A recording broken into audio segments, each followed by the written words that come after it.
آج جو ہمارے سامنے شخصیت رونق ہے، آپ حضور مجدد دین و ملت مناظر اعظم ہند حضرت علامہ شاہ سید محمد انتخاب حسین قدیری رحمۃ اللہ تعالی علیہ کے بڑے صاحبزادے، آپ کا اسم گرامی صوفی باصفا حضرت علامہ سید محمد انتصاب حسین قدیری، جو آپ ان کے نورانی چہرے سے آپ اپنے آپ کو مشرف کر رہے ہیں، تو آج حضرت کے مقام پر، حضرت کی قیامگاہ پر مجھ ناچیز کو آنے کا موقع ملا اور حضور مجدد دین و ملت کے آستانے کی حاضری ہوئی۔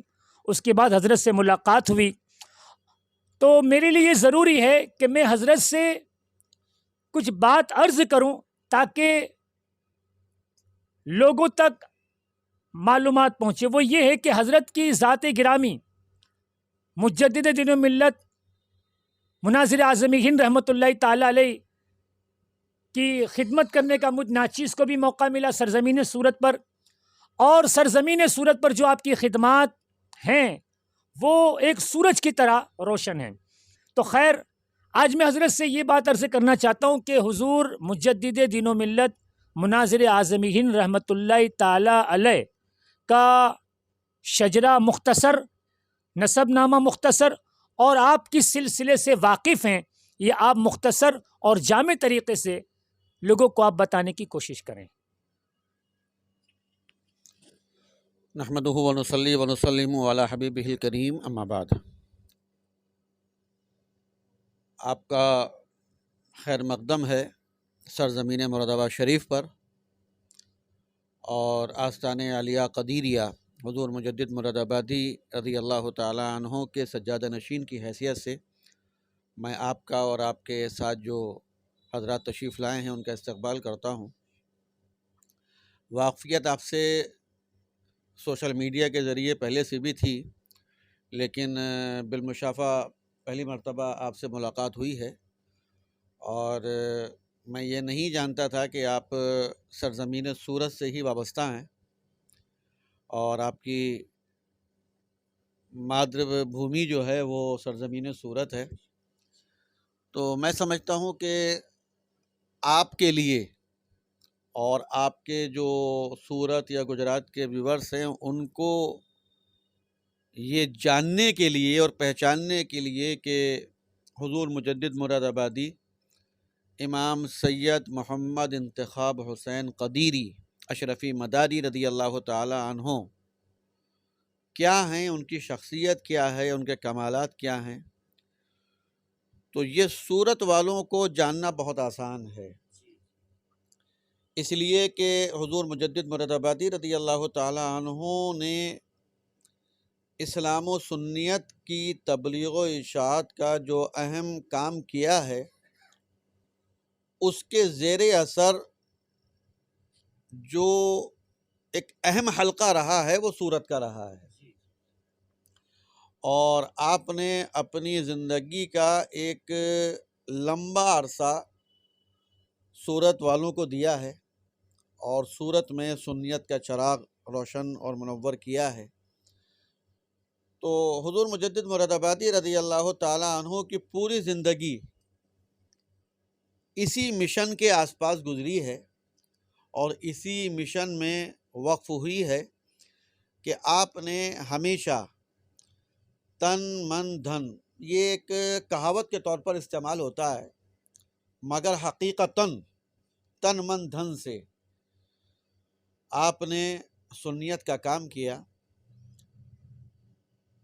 آپ صورت سے ہیں تو میں آپ کو صورت ہی کی کچھ باتیں بتاتا ہوں کہ سرزمین صورت جسے وہابیت کا گڑھ کہا جاتا تھا، اور وہاں پر کسی سنی عالم کو تقریر کرنا لوہے کے چنے چبانا جیسا ہی تھا، اور اگر کوئی تقریر کرتا بھی تھا تو بہت نارمل میٹھی میٹھی تقریر کرتا تھا، رد وہابیہ تو وہاں کرنے کا سوال ہی پیدا نہیں ہوتا تھا۔ ایسی جگہ پر اور ایسے ماحول میں حضور مجدد مراد آبادی رضی اللہ تعالیٰ عنہ جب سن 1980-81 کے آس پاس وہاں پہنچے تو آپ نے وہاں اپنے مشن کا آغاز ہی رد وہابیہ سے کیا، اور جو وہاں پر وہابیت کے گڑھ تھے آپ نے سب سے پہلے اسی میں سیندھ لگائی۔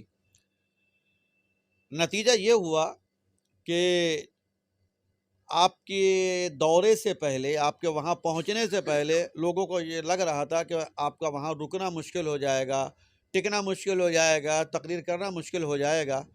صرف 3 خطابات کے لیے گئے تھے حضور مجدد مراد آبادی، صرف 3، اور وہ 3 خطابات ہوئے، اور اس کے بعد جو لگاتار اور مسلسل خطابات کا دور چلا تو تقریباً 70 خطابات مکمل اور مسلسل ہوئے، 70 ایک ہی شہر کے اندر۔ پہلی بات تو یہ ہے کہ ایک ہی سامعین آج جو یہاں تقریر سن رہے ہیں کل کو وہاں پہنچ رہے ہیں، پرسوں کو وہاں پہنچ رہے ہیں، اس کے اگلے دن وہاں پہنچ رہے ہیں، ایک ہی سامعین ہیں، ان کو 70 دنوں تک لگاتار کچھ نیا سنانا۔ ورنہ مقرر لوگوں کا تو مزاج یہ ہوتا ہے کہ 10-15 تقریروں کا میٹر رہتا ہے اور اسی کے ارد گرد سارا معاملہ چلتا ہے کہ ہر تقریر میں دوسری تقریر کا کچھ نہ کچھ مکس چلتا ہے۔ لیکن حضور مجدد مراد آبادی رضی اللہ تعالیٰ عنہ، تب کہ وہ آپ کا دور جوانی تھا، ایسا نہیں کہ تھا وہ بڑھاپے کا دور تھا اور آپ بہت پکی عمر والے تھے اس وقت، ایسا نہیں ہے، بلکہ آپ سن 70 کے آس پاس فارغ ہوئے ہیں، اس کے بعد 81-82 میں آپ سورت گئے ہیں۔ تو 70 دن تک لگاتار خطابات کرنا اور ہر دن ایک نئے موضوع پر کرنا، تو اس سے آپ اندازہ کر سکتے ہیں کہ اللہ تبارک و تعالیٰ نے انہیں کیسی علمی ثقافت عطا فرمائی تھی، کیسا علمی جاہ و جلال عطا فرمایا تھا کہ آپ نے ایک ہی شہر میں ایک ہی سامعین کے درمیان 70 خطابات فرمائے، اور پھر یہ آپ کی مقبولیت۔ تو الحمدللہ سورت میں آج سنیت کا بول بالا ہے، آپ کی عظیم و شان خانقاہ ہے وہاں پر۔ تو حضور مجدد مراد آبادی رضی اللہ تعالیٰ عنہ نے زبردست پیمانے پر سنیت کی تبلیغ فرمائی، سنیت کی خدمت فرمائی، اور جہاں آپ نے تقریباً 3000 سے زائد نعتیں و منقبتیں کہیں، جو کہ ایک اسلامی تاریخ کا ریکارڈ ہے کہ اسلامی تاریخ میں نہیں ملتا کہ کسی نے 500-600 نعتیں اور منقبتیں بھی کہی ہوں، 200-300 کے قریب ملتی ہیں شعراء کرام کی، لیکن اللہ تبارک و تعالیٰ نے آپ کو یہ خصوصی شان عطا فرمائی کہ تقریباً 3000 نعتیں و منقبتیں آپ نے فرمائیں۔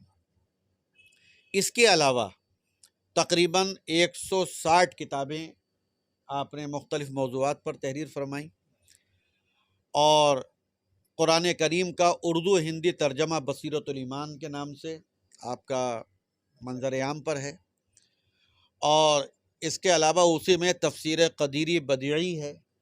آپ قرآن کریم کے مترجم بھی ہیں اور مفسر بھی ہیں۔ اس کے علاوہ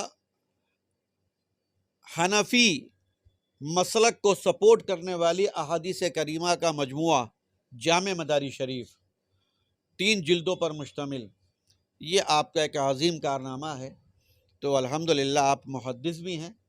محدث اس معنی کر نہیں کہ آپ مدرسے میں بیٹھ کر بچوں کو حدیث کی کتابیں پڑھاتے تھے، بلکہ اس معنی کر کہ آپ نے ایک مستقل کتاب تحریر فرمائی ہے جامع مداری شریف کے نام سے، 3 جلدوں پر، جو تقریباً 2000 صفحات پر مشتمل ہے کل ملا کر۔ تو آپ قرآن کریم کے مترجم بھی، مفسر بھی، محدث بھی، ایک عظیم الشان تاریخی شاعر بھی۔ اس کے علاوہ اللہ تبارک و تعالیٰ نے آپ کو حافظ بنایا تھا، قاری بنایا تھا، عالم مفتی تو تھے ہی، مصنف بھی تھے، اس کے علاوہ جی پہلوان بھی تھے، باقاعدہ آپ نے کشتی فرمائی ہے، اکھاڑا فرمایا ہے، جو کہ سنت ہے، تو باقاعدہ آپ اکھاڑا فرمایا کرتے تھے۔ اس کے علاوہ آپ بہترین آرٹسٹ تھے، بہترین ڈیزائنر تھے۔ اپنے کتابوں میں جو سر وقت ہوتا ہے، جو ٹائٹل ہوتا ہے، اس کی ڈیزائننگ آپ خود فرمایا کرتے تھے۔ اس کے علاوہ آپ بہترین پیتل کے کاریگر تھے. آپ نے ایک عرصہ دراز تک پیتل کے برتنوں کی فیکٹری چلائی ہے. وہ تو اپنی تبلیغی اور دینی مصروفیات کی وجہ سے آپ نے اس کو بند فرما دیا. تو آپ ایک بہترین کاروباری بھی تھے. اس کے علاوہ آپ ایک بہترین والد کہ آپ نے اپنے بچوں کو ڈاکٹر نہیں بنایا، وکیل نہیں بنایا، بلکہ آپ نے اپنے بچوں کو عالم بنایا، حافظ بنایا، قاری بنایا، اور اپنی طرح اپنے بچوں کو بھی دین کے کاموں میں ہی رکھا، کہ جو کہ عام طور پر پیر لوگ نہیں کرتے ہیں. تو اس طریقے سے آپ نے سنیت کا کام کیا. اور آپ نے جہاں تک بات کی شجرہ نسب اور شجرہ بیعت کی، تو الحمدللہ آپ آل رسول ہیں. اور طریقت کے جو 5 سلاسل ہیں، قادریہ، مداریہ، چشتیہ، سہروردیہ، اور ایک ہے نقشبندیہ. سلسلہ نقشبندیہ کے بانی ہیں حضرت سیدنا خواجہ بہاؤالدین نقشبند رضی اللہ تعالیٰ عنہ. ان کے پیر و مرشد ہیں سیدنا حضرت امیر کلال رضی اللہ تعالیٰ عنہ.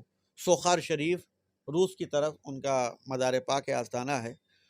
تو ہم لوگ سیدنا حضرت امیر کلال رضی اللہ تعالیٰ عنہ کی اولاد میں ہیں. تو یہ ہمارا شجرہ نسب ہے. اور وہ سرکار مولا کائنات علی شیر خدا مشکل کشا علیہ السلام کی اولاد پاک ہیں. تو یہ شجرہ نسب ہے ہمارا.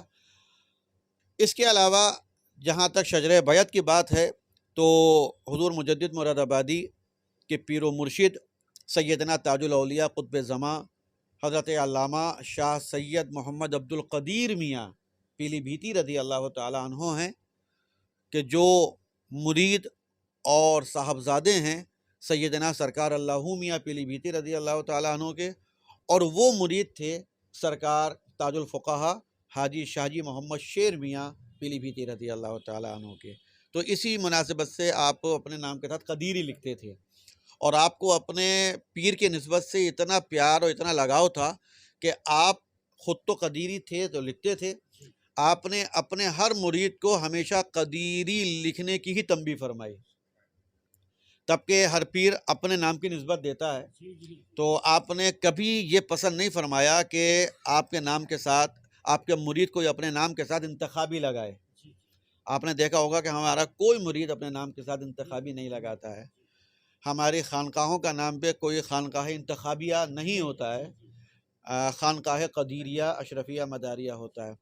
تو قدیری نسبت جو ہے وہ آپ کے پیر و مرشد کی ہے جہاں سے آپ بیعت ہیں. اور اس کے علاوہ الحمدللہ ہم اشرفی بھی ہیں اور مداری بھی ہیں. اشرفی اس معنی کر ہیں کہ سیدنا حضور سرکار کلاں کچھوشوی رضی اللہ تعالیٰ عنہ سے خلافت حاصل تھی حضور مجدد مراد آبادی کو.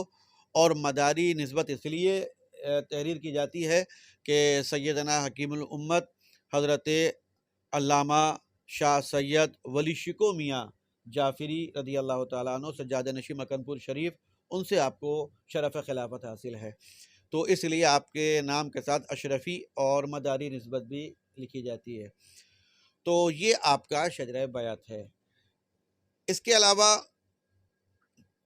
ہر خانقاہ سے آپ فیض یافتہ رہے، ہر خانقاہ سے آپ کو محبتیں ملی. ہر وہ خانقاہ کہ جو حسینیت کا مزاج رکھتی ہے، ہر وہ خانقاہ کہ جو یزید اور یزیدیت سے نفرت رکھتی ہے، اس نے ہمیشہ حضور مجدد مراد آبادی رضی اللہ تعالیٰ عنہ کو اپنے سینے سے لگایا اور اپنا فیض عطا کیا. اس لیے آج حضور مجدد مراد آبادی کے حیات مبارک، ظاہری حیات مبارکہ کے بعد ان کے وصال کو 12 سال ہو چکے ہیں. آج بھی الحمدللہ ان کا فیض جاری ہے اور بھرپور طریقے سے جاری ہے. آج 11 ربیع الاول شریف ہے اور کل عید میلاد النبی صلی اللہ علیہ وسلم ہے. میں آخری ایک بات عرض کروں کہ کچھ چیزیں کسبی ہوتی ہیں اور کچھ چیزیں وہابی ہوتی ہیں. حافظ ہونا، قاری ہونا، عالم ہونا، مفتی ہونا، مصنف ہونا، مترجم ہونا، محدث ہونا، یہ کسبی معاملات ہیں. آدمی نے محنت کی، اللہ تعالیٰ کا فضل و کرم کہ آدمی مترجم بن گیا، مصنف بن گیا، مفسر بن گیا، مقرر بن گیا، لیکن پیدا ہونا اور مرنا یہ کسبی معاملات نہیں ہیں۔ اللہ تعالیٰ نے جس کو جیسے اور جس تاریخ میں پیدا ہونا پسند فرمایا وہ ویسے، اپنی مرضی کا اس میں کوئی دخل نہیں ہے، اپنی محنت کا کوئی دخل نہیں ہے، نہ پیدا ہونے میں نہ مرنے میں۔ تو ابھی تک جو میں نے حضرت کے اوصاف بیان کیے وہ کسبی تھے۔ اب میں آپ کو دو وہابی کمالات حضرت کے بیان کرتا ہوں کہ حضور مجدد مراد آبادی پیدا ہوئے تو اللہ تبارک و تعالیٰ نے انہیں 12 ربیع الاول شریف عطا فرمائی کہ پیارے آقا علیہ الصلوۃ والسلام کی عید میلاد کے دن 12 ربیع الاول شریف کی مقدس تاریخ کو اللہ تبارک و تعالیٰ نے حضور مجدد مراد آبادی کو بھی پیدا فرمایا۔ تو کل حضرت کا یوم ولادت بھی ہے، عید میلاد النبی تو ہے ہی، اور مرنا بھی اپنے ہاتھ میں نہیں ہوتا ہے۔ اگر کوئی خودکشی کر لے تو بات الگ ہے، وہ تو حرام موت ہے، لیکن حلال موت ہو اور پھر اسے کوئی مقدس تاریخ نصیب ہو جائے تو یہ تو اللہ تعالیٰ کے فضل و کرم کی بات ہے۔ تو ولادت کے لیے آپ کو عید میلاد ملی، اور وصال کے لیے اللہ تبارک و تعالیٰ نے آپ کو سرکار مولا کائنات امیر المومنین شیر خدا مشکل کشا علیہ السلام کی 21 رمضان شریف عطا فرمایا۔ تو آپ دیکھیں کہ ولادت بھی بڑی مبارک تاریخ میں اور وصال بھی بڑی مبارک تاریخ میں، کہ رمضان شریف اور 21 رمضان۔ تو اب اس کے آگے تو کہنے کی گنجائش ہی نہیں ہے، قصہ تمام ہو جاتا ہے اس کے بعد کہ اللہ تبارک و تعالیٰ نے آپ کو پیدائش سے لے کر اور آخری سانس تک بے شمار نعمتوں سے نوازا، بے شمار برکتوں سے نوازا، اور آج بھی الحمدللہ آپ کے آستانِ عالیہ قدیریہ سے بھرپور فیضان لٹ رہا ہے، اور عوام ہے کہ آپ کے فیضان کی بارش میں صبح و شام نہا رہی ہے۔